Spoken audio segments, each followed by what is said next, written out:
นะโมตัสสะภะคะวะโตอะระหะโตสัมมา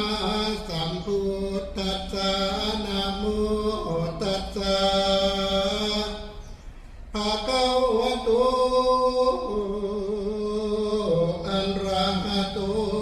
สัมมาสัมพุทธัสสะ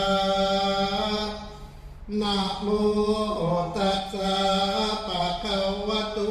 อะระหะโตสัมมาสัมพุทธัสสะสีสีสิทธิปะพรบวรเว้นวิเศษอติเลกเตโชชัยตุปวังชัยมังคลามหาสิริมังคลิสัตตเพศพร้อมอาคมคุณบรมตกแต่งแล้วให้ลูกแก้วออกกินเมืองลิติหังกะลงแคนเมื่อนี้แม่นมหาคุณปืนแผ่นดีตกแต่งแล้วให้ลูกแก้วจริงลงมาเป็นราชาอยู่สืบสานเมืองหญิงกวงนาคองวันปองเป็นโชคจอมไตโลกยอมหรือศาสตร์ลงอนุภาพยิ่งเป็นเจ้าจอมมินอยู่เมืองแม่ตะลงแทนธนัดลำเมื่อนี่คำคุณโกงปัญญาจากตะลงทุตลาพมนาดเราแก่มพรไปส่วนร้อนแก่มโชคปานอะไรโยกสิทธิใจเท่าสหัสนัยปราสาทปุณหาแก้ว